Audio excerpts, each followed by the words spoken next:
School कैसा रहा? School बढ़िया रहा, रोहन ऐसे कह रहा था, सोहन ऐसे कह रहा था, वो मेरे को मारा था, मैंने उसको मार दिया, फिर हम ये हुआ, फिर वो हुआ, इतना डिटेल में। और फिर आइडियलिस्ट आ गया, उसको पूछा कैसा रहा स्कूल? ठीक था। ठीक था, like kind of, that's all. वो क्यों? क्योंकि वो महसूस करते हैं कि जो पूछना चाह रहे हैं वो बताने लायक है, इतना इतना खास है नहीं कि मैं बताऊं, उसको डिस्कशन करूं। फिर इनकी धीरे धीरे ये आइडलिस्ट जो हैं, जैसे हालांकि क्या होता है, बचपन में सारे बच्चे एक जैसे ही दिखते हैं बात करने में, उनमें फर्क नहीं देख सकते आप। लेकिन आइडलिस्ट धीरे धीरे ऐसे हो जाते हैं कि वो बहुत कैलकुलेटेड बात करते हैं। सेम बात बतानी है, बहन को कुछ और बताएंगे, पापा को कुछ और बताएंगे, और मम्मी को कुछ और बताएंगे। जहां तक उनको ठीक लगता है वहां तक, जहां तक उनको ठीक लगता है वहां तक, उतना ही बताएंगे जितना उनको चाहिए। ये एक अगली कैरेक्टरिस्टिक्स है। नाउ हम फोर्थ पार्ट पे हम डिस्कस कर लें, दैट इज फ्लैशी। नाम से ही दिख रहा है जैसे चमक रहा है।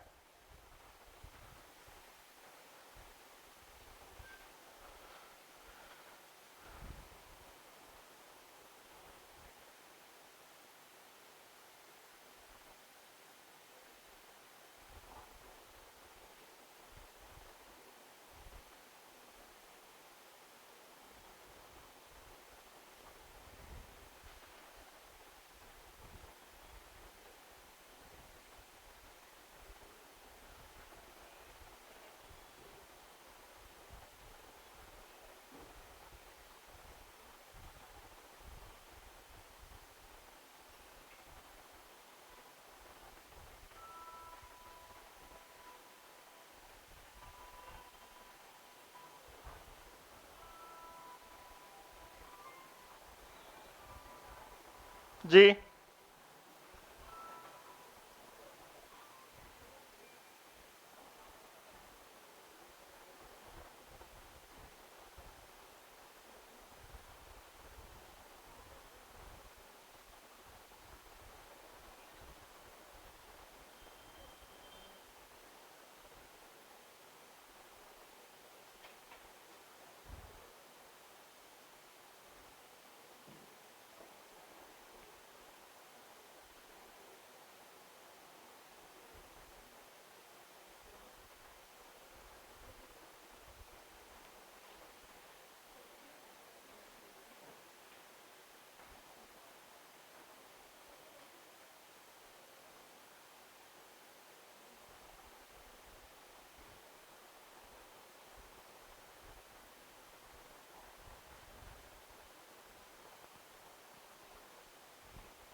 हाँ जी।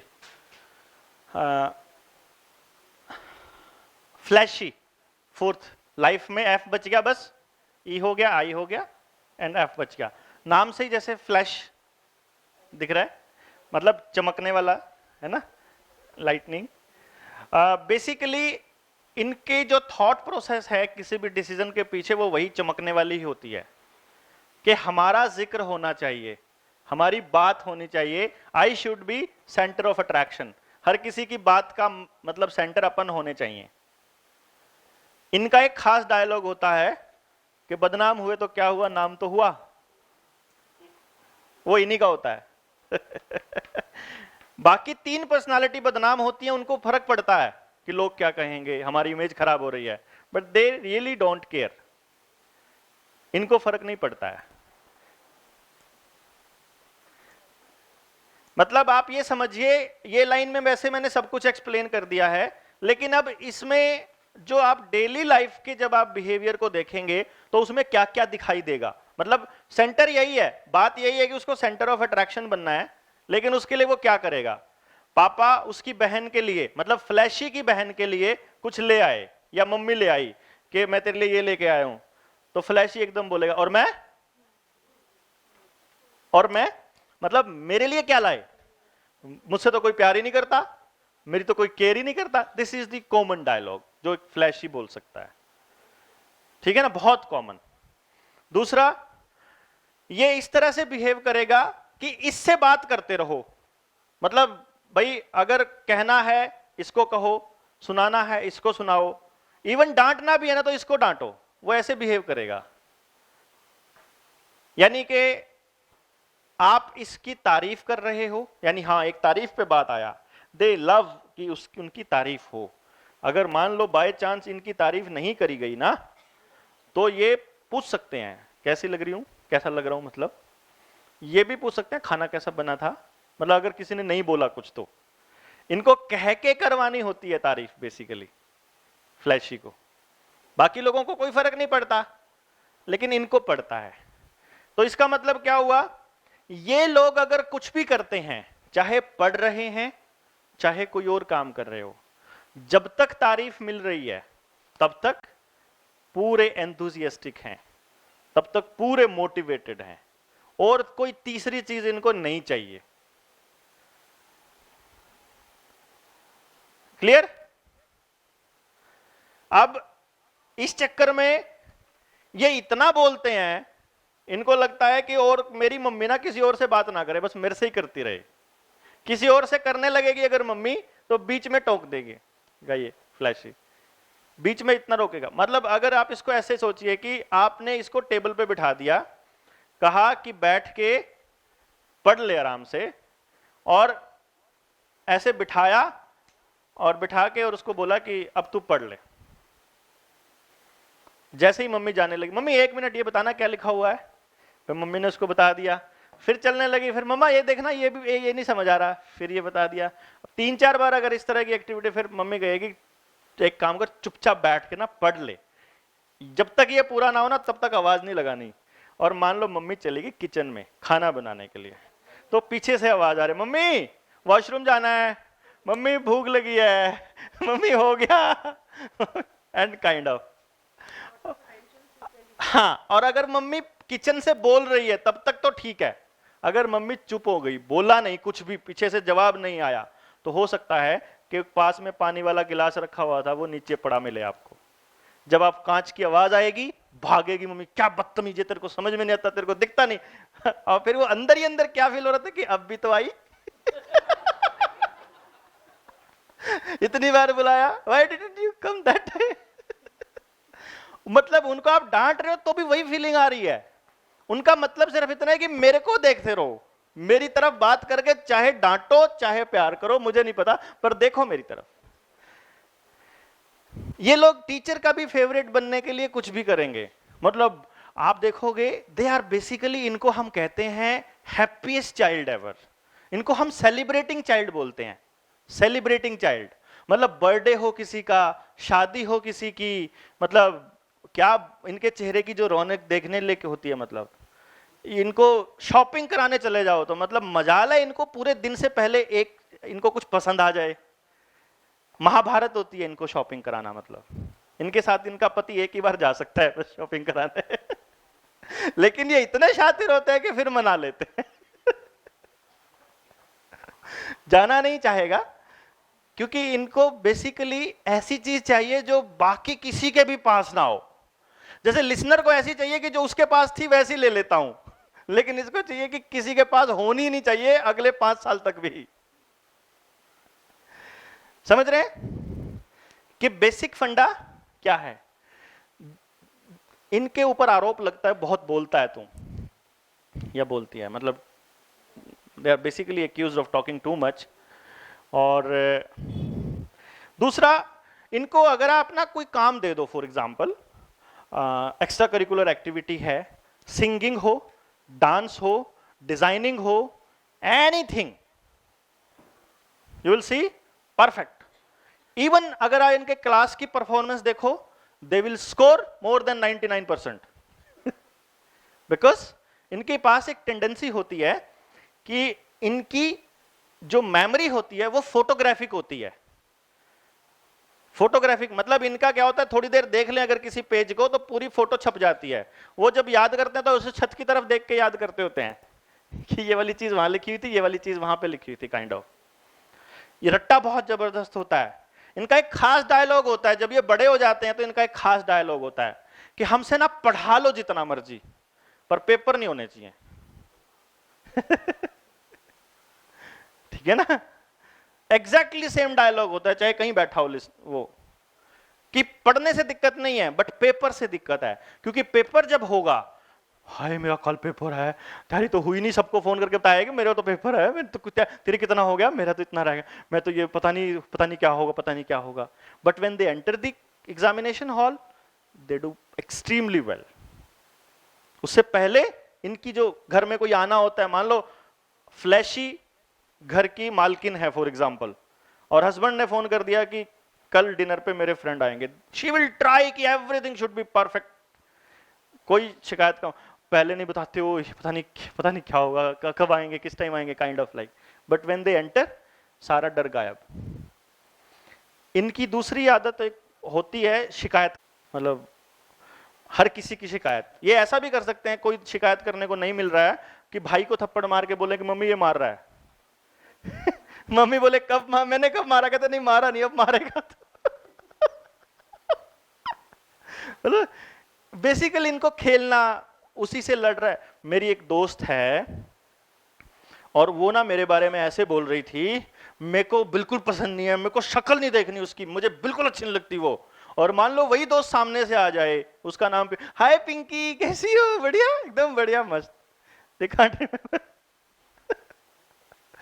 ये इनका खास बिहेवियर है कि आप उसी के बारे में कंप्लेंट कर रहे हो, बट वही पर्सन जब सामने आ रहा है तो you are more than happy. तो आपको समझ नहीं आएगा कि ये असल में मतलब कौन सा बिहेवियर वाला है। इनको हम बेसिकली नेचुरल एक्टर्स बोलते हैं, दे आर नेचुरल एक्टर्स।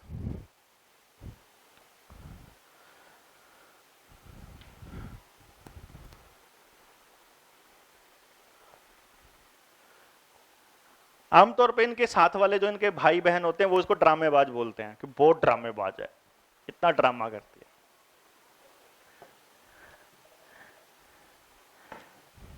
और actually they are meant for dramas.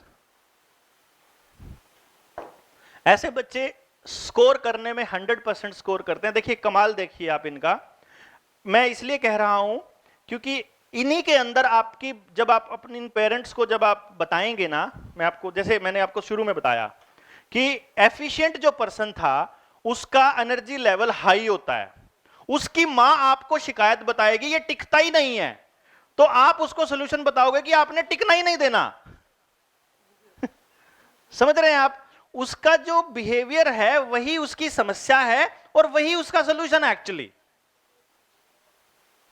हम लोग क्या करते हैं कि प्रॉब्लम को प्रॉब्लम मानना शुरू, वो एक्चुअली प्रॉब्लम नहीं है, वो उसकी खासियत है।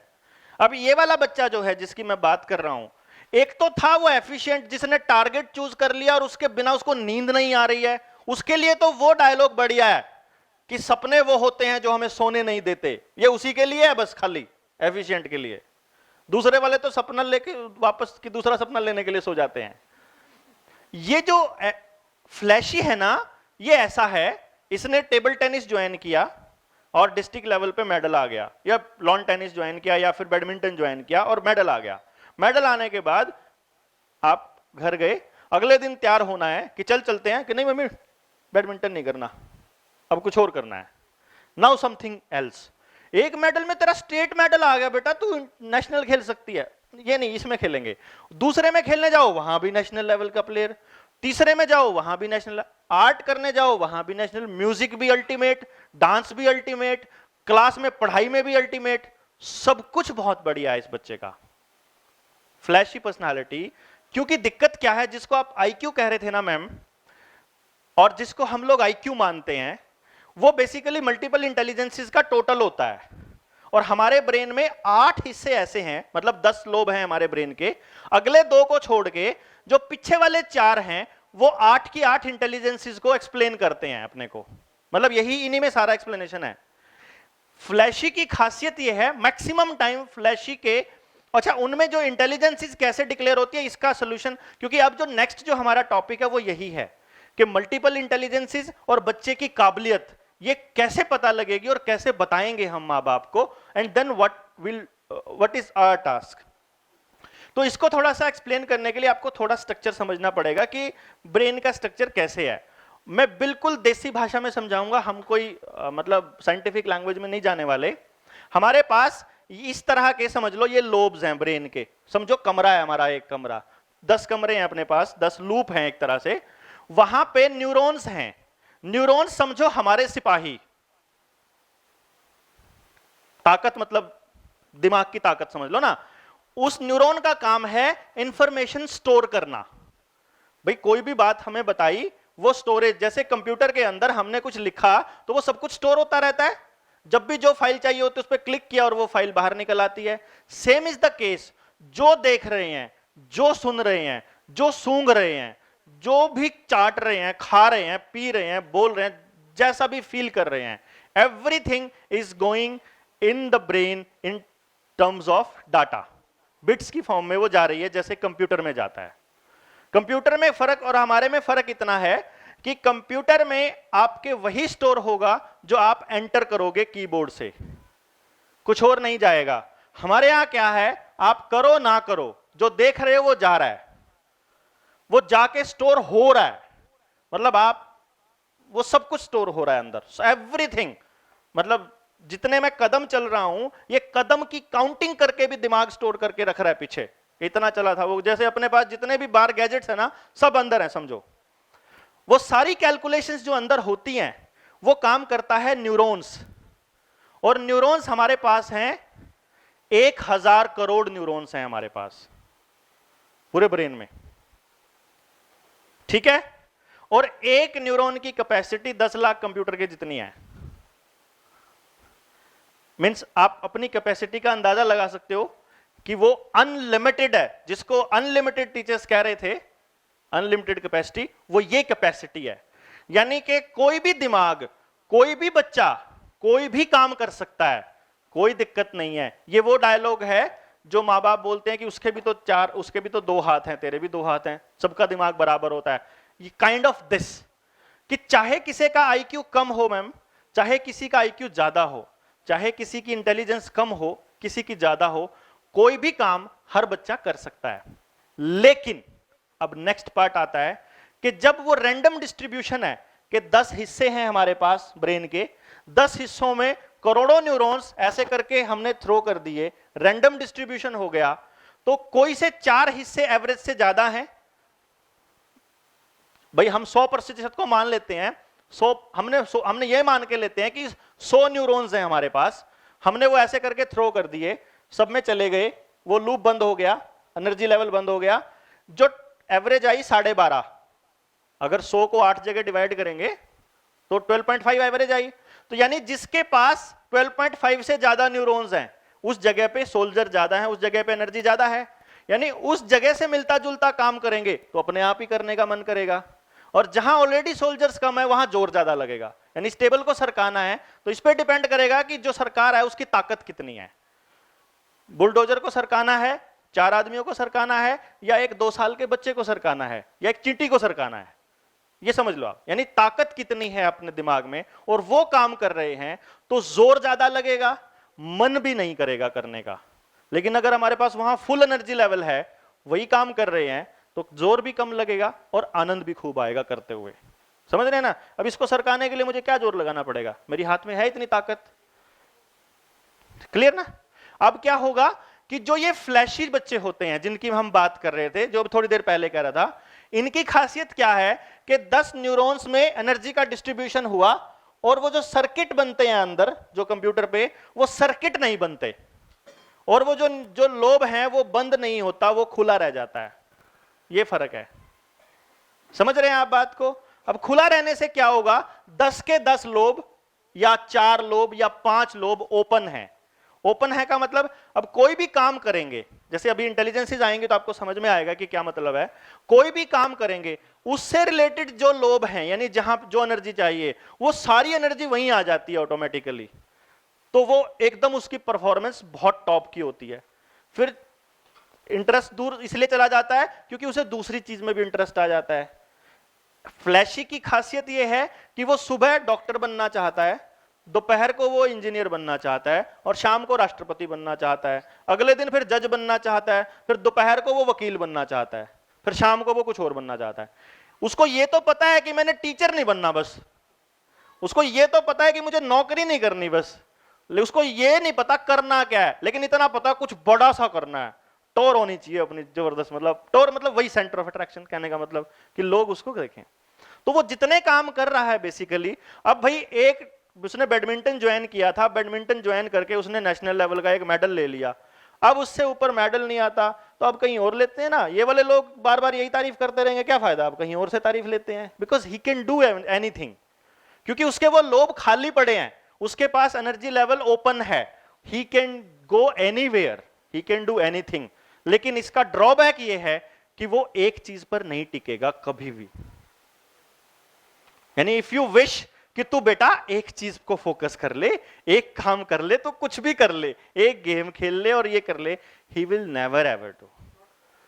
नहीं, फोकस्ड है वो अपने काम में, फिक्स्ड नहीं है, फिक्स्ड नहीं है, उसको हर काम करना है बेसिकली। और अगर मैं ये कहूं कि ऐसी जिंदगी सिर्फ एक ही जगह पॉसिबल है, and that is drama world, acting world. They are natural actors. मैंने बताया शुरू में ही, ये सिर्फ एक्टिंग के लिए बने हैं, एंटरटेनमेंट के लिए बने हैं, और किसी चीज के लिए नहीं बने। उस चक्कर में आप इनको जितना चीजें सिखा सकते हो सिखाते रहिए, ये उनका इस्तेमाल फिर उस वर्ल्ड में यूज करेंगे। अगर आप इनको नेशनल स्कूल ऑफ ड्रामा देते हो, इनको अगर आप एक्टिंग क्लासेस देते हो, इनको आप म्यूजिक क्लास देते हो, डांस क्लास देते हो, they will be more than happy. सुबह कुछ कर रहे हैं, दोपहर को कुछ, शाम को कुछ। पढ़ाई से रिलेटेड कोई भी काम पेपर से अगले दिन तक भी नहीं रहता। पेपर मतलब 3 घंटे का पेपर है, 12 बजे तक पेपर है, 9 से 12 बजे सब भूल जाते हैं। ये आप घर आकर के पूछे, हो गया बस, अब नहीं आता कुछ भी। अपन ने सिर्फ पेपर के लिए याद किया था, जिंदगी के लिए नहीं याद किया था। और यही कारण है, और यहां दिक्कत यह है, हमारे यहाँ आईआईटीज में भी इन्हीं बच्चों का सिलेक्शन होता है, हमारे यहाँ पीएमटी में भी इन्हीं बच्चों के सिलेक्शन होते हैं मैक्सिमम, हमारे यहाँ हर जगह इन्हीं के सिलेक्शन होते हैं। They are not meant for this.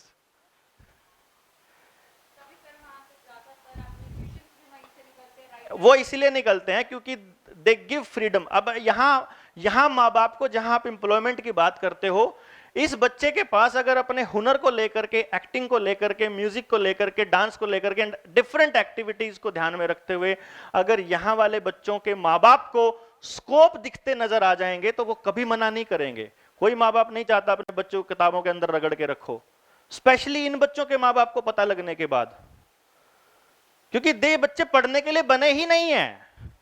ये नोवेल तो पढ़ने के लिए बने हैं, पर नोवेल को पढ़ के सुनाने के लिए नहीं बने। मैं कह रहा हूं नोवेल पढ़ने के लिए बने हैं, बट ये नोवेल सुनाने के लिए नहीं बने, ये उसी को रिपीट करने के लिए, अपनी नई बनाने के लिए बने हैं। ये मैं कह रहा हूं, ये तो कुछ भी हो सकते हैं, ये राइटर भी ज्यादा दिन तक नहीं टिकेंगे। ये मतलब सारा काम करके इनको, जहां लोगों के बीच जब तक लोग, जिस काम में लोग ज्यादा जुड़ते जा रहे हैं तब तक उस काम में है। जैसे ही स्टेबिलिटी आई वैसे ही अब मुझे ये वाली जॉब अच्छी नहीं लगती, अब मुझे कुछ और करना है, जाना ही जाना इन्होंने छोड़ के। अगर ये वहीं रह गया कॉन्टिन्यूअस एक ही जगह पर, मतलब ये तो एक ही जगह बैठ भी नहीं सकते। जिनके घर में हो, आप में से है किसी के घर ऐसा? एक और दो, इनके घर में अब 2 बच्चे हैं तो बहुत आसान हो जाएगा, आप वैलिडेट कर सकते हो मेरी बातों को, एक भी लाइन गलत नहीं बोली मैंने, ठीक है। और कुछ बातें हैं जो स्पेशली आपको ही बतानी है, वो पब्लिक में नहीं बतानी, इसलिए वो रोकी हुई है।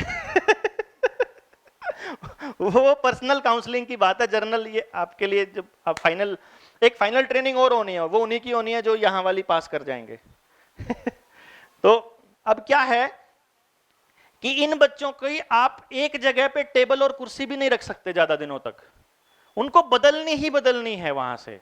मतलब एक चीज कॉन्टिन्यूअस इनकी लाइफ में रह ही नहीं सकती, चाहे वो घर हो, घर में से भी भागने को कोचेंगे, घर बदल लो ना मम्मी, कुछ जगह दूसरी जगह ले लो ना, they will always try. Teacher भी सेम ना रहे, कोशिश करें अगले साल नया आना चाहिए। अब बड़ी दिक्कत क्या है, लिसनर सोचता है मेरा टीचर ना बदला जाए, उसके लिए सेक्शन चेंज होना भी प्रॉब्लम है, और ये कह रहा है कि मुझे एक जगह नहीं रहना, मुझे टीचर बदलना है। ये तो ऐसे होते हैं, फीस जमा कराने के बाद बोलते हैं इस वाले ट्यूशन का समझ में नहीं आ रहा, अगले वाले पे जाओ। ये कहते तो पहले क्यों नहीं बताया, पहले वो फीलिंग आई नहीं थी ना।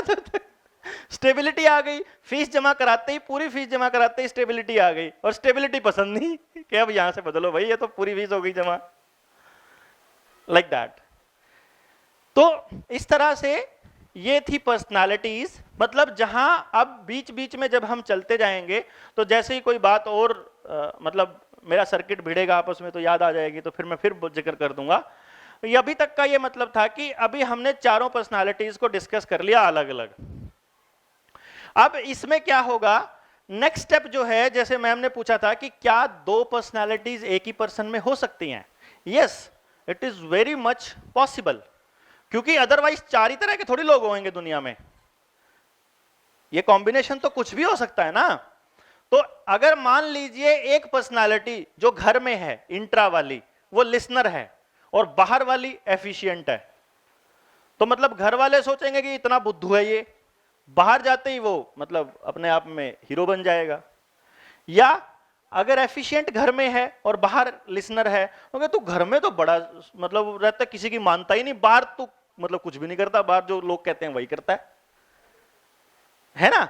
मतलब ये किस पे डिपेंड करेगा कि वो कैसे बिहेव करेगा? ये उस चीज पे बिहेव करेगा कि वो बच्चा है कहां, उस वक्त बैठा कहां है, घर में बैठा है कि घर से बाहर बैठा है, और दूसरा जिससे बात कर रहा है वो कौन है। अगर वो उसके साथ रहने वाला ही बंदा है तो उसकी इंट्रा वाली पर्सनालिटी उससे बात कर रही है, और अगर बाहर वाला बंदा है तो बाहर वाली कर रही है। इसीलिए कई आदमियों के बिहेवियर में आपको चेंज मिलेगा कि वो घर में कुछ और होते हैं और बाहर कुछ और होते हैं, और कुछ नहीं मिलते, कुछ सेम होते हैं थ्रू आउट द लाइफ। यही डिफरेंस है। तो पर्सनालिटीज क्लियर?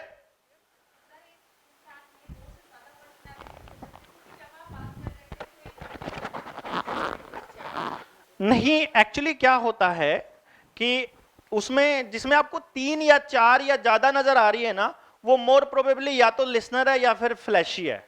लिसनर कॉपी कर लेता है और फ्लैशी को तो ड्रामे करने होते हैं, उसको तो ड्रामे से मतलब है, उसको और कोई मतलब नहीं।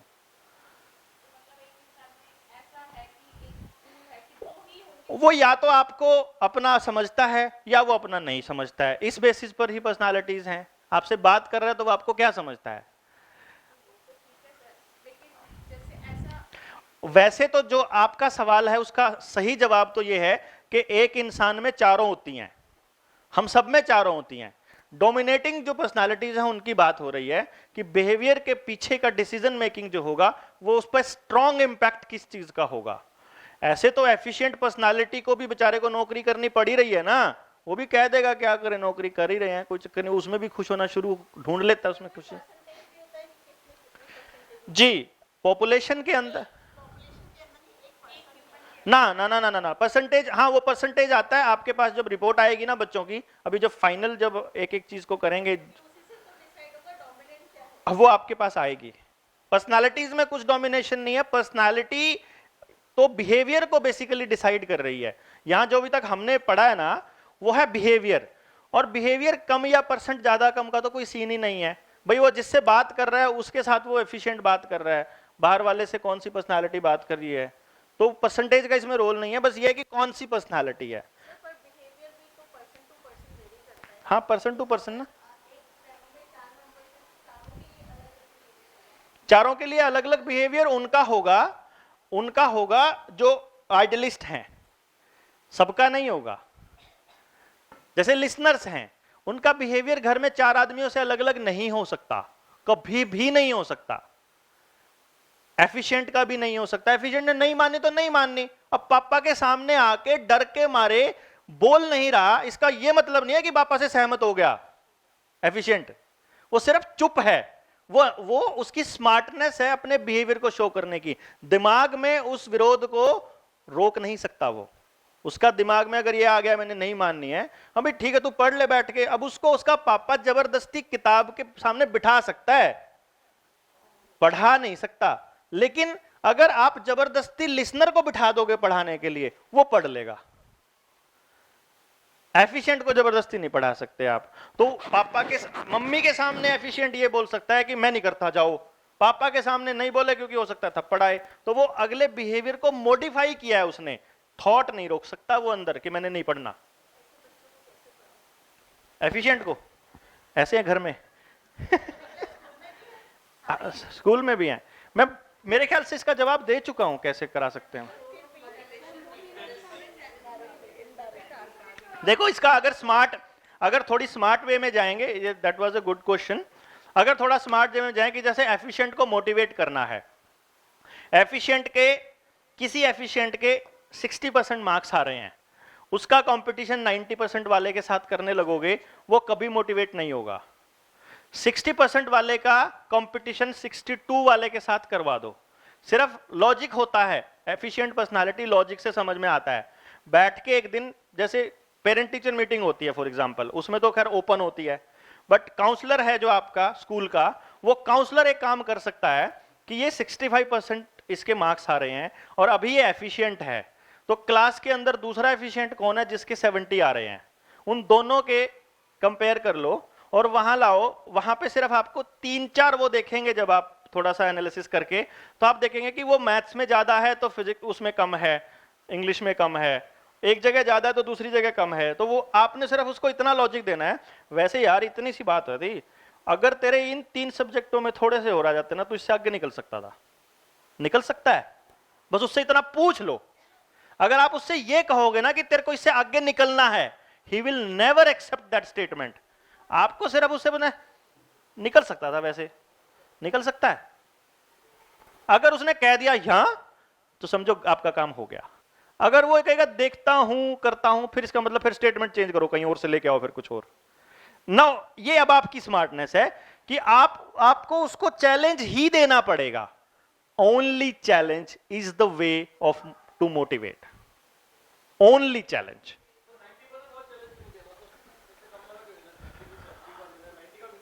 वो इसलिए नहीं देना कि वो आपके कहने से 65 से 70 तक थोड़ा तो धक्का स्टार्ट हो सकता है, लेकिन घर में उसके बाप ने 90 का दे रखा है, वहां गरारी फंसी कि 90 तो लेने नहीं। वी नीड वहां पे उसके फादर को भी समझाना जरूरी है उस लेवल पे आकर के कि now your statement should be changed. क्योंकि अगर फादर भी एफिशिएंट है, क्योंकि जेनेटिक होता है जो मैं बता रहा हूं, अगर एफिशिएंट का फादर भी एफिशिएंट है तो ये मैक्सिमम टाइम ये कंफर्मेशन आती है कि वो इसलिए नहीं पढ़ रहा क्योंकि उसका फादर बीच में प्रॉब्लम आ रहा है।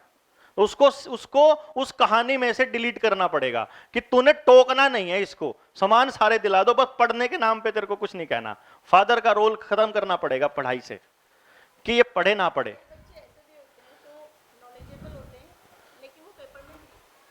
पेपर में नहीं लिखते, तो बताया तो है सोल्यूशन, मैंने बताया तो है, यही तो स्मार्टनेस है आपकी। मतलब कॉपी पेस्ट थोड़ी दूंगा सब कुछ बना करके आपको, ये तो ढूंढना। देखिए क्या होता है, आप अगर उसके टीचर हैं तो आप उसका as a teacher behaviour analyse कर रहे हो, फिर जो उसकी मम्मा है वो उसका बचपन से देख रही है। अब जो मेरा आज तक मैं आपसे मिला हूं, जितना भी मिला हूं, हमारे बीच में एक रिलेशनशिप बना है, वो कोई भी बना है। जब हम और ज्यादा मिलेंगे, जब हम और ज्यादा बात करेंगे तो वो रिलेशन और लंबा होगा। तो माँ बाप का उस बच्चे के साथ में रिलेशनशिप लंबा है, तो उन्होंने अपनी लिमिट्स एक्सटेंड की हुई हैं, बढ़ाई हुई हैं, रखी हुई हैं। वो क्योंकि एफिशिएंट के घर में अगर उसके मम्मी या पापा में से एक एफिशिएंट है तो ये कंफर्म है कि उनके घर में महाभारत होती है। हाँ हाँ हाँ हाँ, वही तो बता रहा हूं ना, उसको बिल्ड करने का एकमात्र तरीका है ये ठीक थी बात कि जैसे एफिशिएंट पर्सनालिटी है और बचपन में पता लग गया कि ये एफिशिएंट है, तो जब वो आपको कुछ भी कहने के लिए कुछ भी कह रहा है, पहले झटके ना मत करो। ना बर्दाश्त नहीं होती ना बर्दाश्त होती नहीं ऐसे लोगों को। वही कह रहा हूं ना, मैंने पहला ही शब्द यही बोला ना कि पहले झटके उसको ना मत करो, क्योंकि उससे वो ना, जैसे ही आप ना कहोगे वैसे ही वो उल्टा पक्का पड़ेगा। सवाल ही पैदा नहीं होता कि वो आपकी बात मान ले। अब वो काम नहीं करेगा जो आप करने के लिए कहोगे, कंफर्म है। तब धीरे धीरे आप रिश्ता इतना खराब कर लोगे कि फिर आखिर में बहुत सारे माँ बाप को तो ये भी कहना पड़ता है ऐसी औलाद से तो औलाद ना ही हो तो बढ़िया है। वो रिश्ता हम खराब करते हैं basically. It's not the child कि वो खराब था, कोई भी नहीं खराब है, वो पैदा हुआ है जैसा। We are not able to understand him. हमने उसको समझ लिया होता, हमने अपने डायलॉग को थोड़ा बहुत कंट्रोल कर लिया होता, हमने अपने एनवायरनमेंट को थोड़ा मॉडिफाई कर लिया होता, तो दैट वुड बी इजी। अब क्योंकि एक बार रिलेशन खराब होने के बाद इट्स वेरी मच डिफिकल्ट, क्योंकि जो फ्लैशी पर्सनालिटी है वो 1 से 2% है, सिर्फ मैक्सिमम 2% है पॉपुलेशन में, आपको मिलेंगे ही नहीं। इसका मतलब बाकी की 98% पॉपुलेशन को फर्क पड़ता है कि रिश्ता खराब हो चुका है, इन दो को नहीं फरता। ये दो वाले तो लड़के मार पे फा के मतलब इतने मोटे मोटे आंसू निकालेंगे, क्यों जी, फ्लैशी वो गई मैम, उनके इतने मोटे मोटे आंसू होते हैं, आपको लगता है जैसे बहुत जुल्म कर दिया बच्चे पे, पर 10 मिनट में वो फिर से एकदम फ्रेश होते हैं। लेकिन एफिशिएंट और आइडलिस्ट नहीं हो सकते अगर इनके दिमाग में अगर एक चीज घर कर गई, क्योंकि दिक्कत यह है इनकी मेमोरी बहुत तेज होती है। यह समस्या है इनकी एफिशिएंट की और आइडलिस्ट की, कि मेमोरी इतनी स्ट्रांग होती है कि इन्होंने कोई चीज सुन ली है तो वो भूलते नहीं है, और जब भूलते नहीं है तो फिर कुछ नहीं भूलते भाई, फिर आपका कहा हुआ भी नहीं भूलते, फिर आपका करा हुआ भी नहीं भूलते, वो 6 महीने बाद भी याद दिला देंगे आपने तो ऐसा कहा था। ठीक है, तो इसका मतलब जो आप आज उसके साथ कर रहे हो वो बुढ़ापे तक याद रखेगा कि अच्छा ऐसा करा था मेरे साथ, मैं बताऊंगा। क्योंकि वो मेमोरी स्ट्रांग होती है। तो personality is over.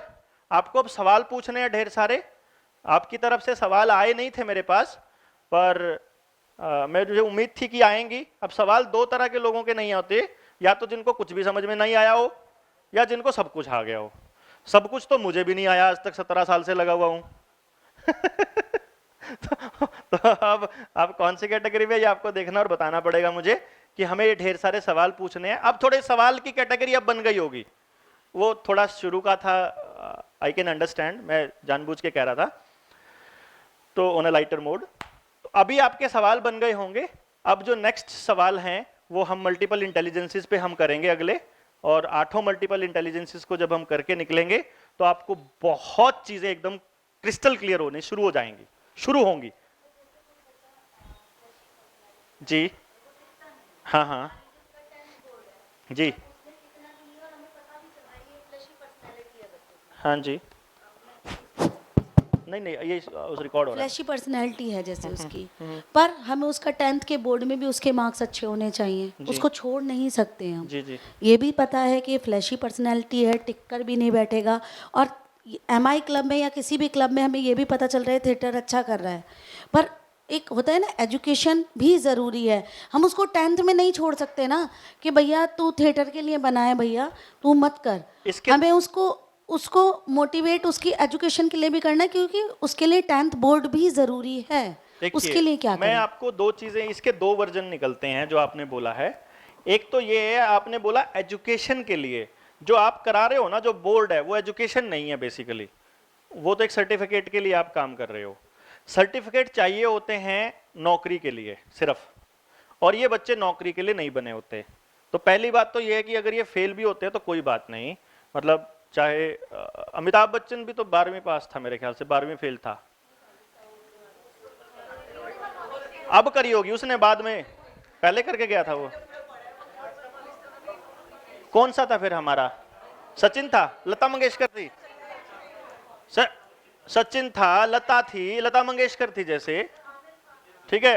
Lata Mangeshkar तो मेरे ख्याल 8वीं पास है, 8वीं फेल है कि पास है? नहीं, मैंने दो वर्जन बोला, अभी दूसरा वर्जन आ रहा है। दूसरा वर्जन आपके हिसाब से अभी आ रहा है, वो जो लिसनर्स है ना 85 उनका भी आ रहा है, क्योंकि उनको ये चीजें इतनी आसानी से एक्सेप्ट नहीं है, एक्सेप्टेबल ही नहीं है कि कोई आदमी आके कह रहा है कि ना पढ़े तो ना पढ़े। एक मतलब मेरे जैसा आदमी तो कह रहा है कि ना पढ़े तो ना पढ़े, ठीक है। अब रह गई माँ बाप की बात। देखिए मैं आपको बताता हूं, अगर आप इतने अच्छे से कन्विंस कर सकते हैं उन पेरेंट्स को कि this child is not meant for these things जो आप कराना चाहते हो, ये बना ही किसी और चीज के लिए है, लेकिन हमारे सिस्टम में थोड़ा चेंज आने में भी वक्त लगेगा। और वो अभी ऐसा सिस्टम है कि अगर आपको नेशनल स्कूल ऑफ ड्रामा में एडमिशन लेना है, या रोहतक में जैसे सुपुआ है, state university performing visual arts, वहां पे एडमिशन लेना तो वहां भी परसेंटेज तो वो देखते हैं, मतलब ये एक वो प्रॉब्लम है। तो यहाँ पे दो चीजें आएंगी। एक तो आप बच्चे को ये बता सकते हो पर्सनल काउंसलिंग में कि बेटा तुम्हारी ये पर्सनालिटी है, ये मल्टीपल इंटेलिजेंसेस हैं, तुम्हारा जो किसी काम में मन नहीं लगता या मन नहीं टिकता ज्यादा समय तक, इसका ये रीजन है। तो ये जेन्युइन प्रॉब्लम है, इसमें हम ये नहीं कह रहे कि तुम्हारी कोई गलती है, इसको कर, ये बिल्कुल सही, हम मानते हैं। हम ये चाहते हैं कि तुम्हें सबसे अच्छा ये लगता है ना, तुम्हें सबसे अच्छा ये वाला लगता है ना, तुम्हें ये सब करना चाहोगे? हाँ, हम करना चाहेंगे। अगर वो, क्योंकि दिक्कत क्या है मैं आपको बताऊं कि फ्लैशी को समझाना भी थोड़ा मुश्किल होता है। मुश्किल इसलिए होता है कि आप उसको टारगेट बड़ा दे दोगे, वो बड़ा भी अचीव कर लेगा, छोटा दोगे छोटा भी कर लेगा, लेकिन उसमें अगर उसको ये नहीं नजर आएगा ना कि लोग तेरे को सुनेंगे, देखेंगे, अप्रिशिएट करेंगे, तो वो उस चीज को नहीं एक्सेप्ट करेगा। तो आपको एक तो उसको विजुलाइज कराना पड़ेगा, ऐसे मान ले तू वहां पे वो काम कर रहा है, हजारों आदमियों की भीड़ तेरे लिए तालियां बजा रही हैं, कितना अल्टीमेट, उसको अंदर से और वो उस वक्त एकदम कर जाएगा। क्योंकि ऐसे बच्चे विजुलाइज बहुत जल्दी करते हैं, वो कहानी को भी ऐसे, कहानी उनके फिल्म में थिएटर की तरह चलती है, टीचर जो बोल रहा होता है बिल्कुल फिल्म की तरह चलती है। तो वो जो बच्चे होते हैं उनको जब आपने पहले विजुलाइज कराना पड़ेगा कि तू अगर यहां पहुंच गया तो तेरे को तालियों की गड़गड़ाहट और वो जो तेरे को हीरोइज्म वाली जो फीलिंग है ना वो आ रही है। वो जैसे ही वहां पहुंचा फिर उसको कह दो लेकिन यार इसके लिए तो यहां एडमिशन लेना पड़ेगा, इसके लिए तो ये करना पड़ेगा और इसके लिए तो यहां इतना करना पड़ेगा। ये मतलब आप उसको वहां से यहां ला सकते हो, ठीक है ना। और माँ बाप को ये समझा सकते हो कि आपको इसके ऊपर एक तरह से बंदिश ही लगानी पड़ेगी। अब क्योंकि जो लिसनर और फ्लैशी हैं, अगर आप अपने हिसाब से चलाना चाहते हो वो चल पड़ेंगे, कुछ भी याद कराना चाहते हो वो कर लेंगे और परमानेंटली उनके अंदर कोई मतलब ऑड या इल फीलिंग भी नहीं रहेगी। वो आप जबरदस्ती उनसे कर सकते हो, कोई दिक्कत नहीं है। अगर यहाँ पे या इतना ही अड़ना ही है कि भाई यही करना है तो मतलब कर सकते हो, लेकिन गलती से भी आइडियलिस्ट और एफिशिएंट के साथ जबरदस्ती मत कर लेना। ये बिल्कुल साफ साफ बोल देना, आपकी चलेगी ही नहीं।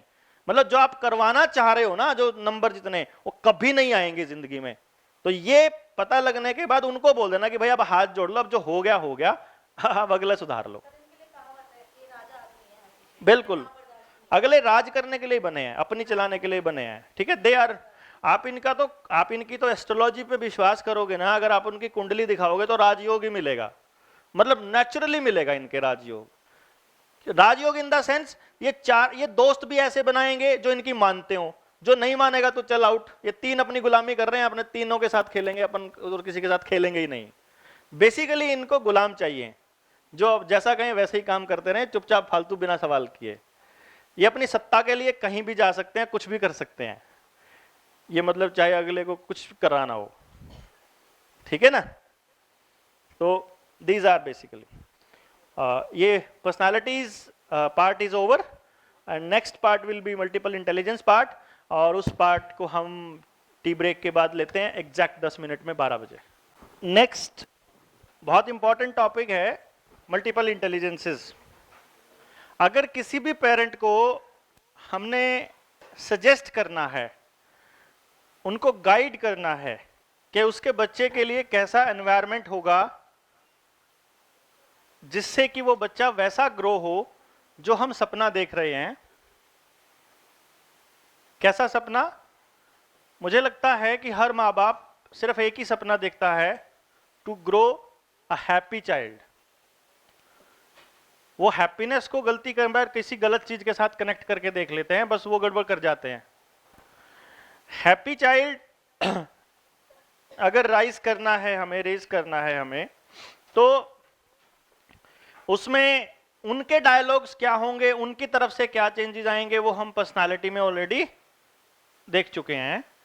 अब आता है कि उसको सीखना क्या क्या है, कैसे कैसे सीखना है। क्योंकि आपने क्या करना है, कभी भी किसी भी बच्चे को सजेस्ट करना है या उसको सलाह देनी है, तो उसे कभी भी सलाह मत दीजिए कि तुम वकील बनो या तुम खिलाड़ी बनो या तुम ये बनो या तुम वो बनो। क्योंकि जो लिसनर पर्सनालिटी हैं 85%, वो अपने टीचर्स को बहुत सीरियसली लेते हैं और वो गलती से उसी तरफ चल पड़ते हैं, जबकि रास्ते और भी बहुत होते हैं।